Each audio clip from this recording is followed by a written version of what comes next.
Ma chambre est rose triste. Ces murs au papier peint criard et intact, symbole d'un rêve de princesse déchue. Princesse mes fesses, comme dit maman. Ces murs bonbons qui me ramènent à la construction de notre villa méditerranéenne, il y a bien longtemps, quand je voyais s'ériger un château, un donjon, un royaume. Régner sur les grandes plaines, sur les vignobles que je voyais depuis ma fenêtre. Régner sur la forêt sèche où l'on promenait le chien, où mon père voulait m'amener pour m'apprendre la vraie vie. La vie rude et héroïque, je crois. Bon, j'étais plutôt dinette et paillette. Ma chambre est rose bébé. Comme les fesses de mes poupées que j'ai cajolées puis enterrées. Parce que c'est dans cette chambre que j'ai appris le cycle de la vie. On naît, on vit, on survit et on meurt. J'avais bien compris que rien n'était éternel.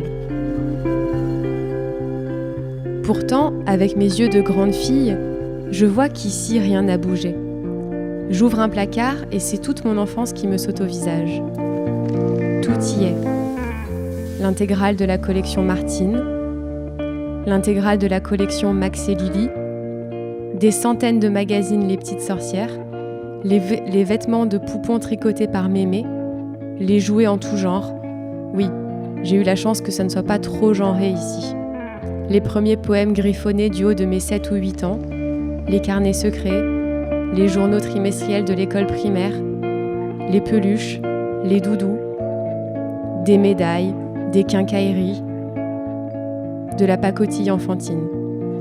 Tout ça a survécu au cycle de la vie. Même Nicole, la poupée que j'avais enterrée, elle est là en fait, dans son cercueil en carton. Ma chambre est rose espoir.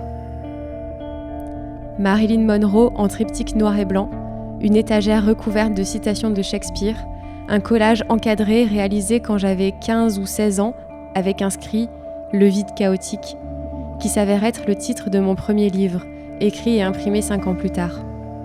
Une boîte qui renferme des années d'études, du primaire à la prépa littéraire. Mes exploits en philosophie, première de la classe, mes échecs cuisants en mathématiques. Enfin, tant que je peux compter les syllabes, les pieds et les vers, j'estime bien m'en sortir.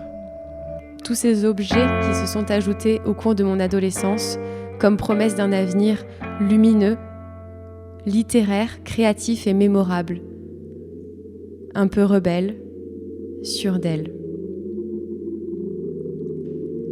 Ma chambre est rose souvenir. Je crois que ça nous rassure tous de conserver tout ça. Je suis encore un peu une enfant. À vrai dire, j'espère en être une toute ma vie. Mais j'apprends petit à petit que cela ne tient pas aux accumulations étouffantes de briques et de brocs, mais plutôt aux câlins qu'on ose encore demander à papa et maman, aux dessins qu'on s'amuse à faire et à offrir parfois, aux histoires abracadabrantes qu'on s'invente, aux flaques d'eau dans lesquelles on saute à pieds joints avec nos bottes en plastique pailleté, aux rires à gorge déployée sans se soucier du regard des monsieur-madame.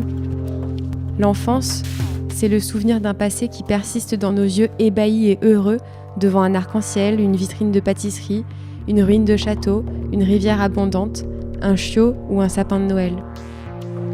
L'enfance, c'est ce qui ne se perçoit pas à l'œil nu quand je retourne dans ma chambre, mais que je conserve précieusement au fond de mon cœur.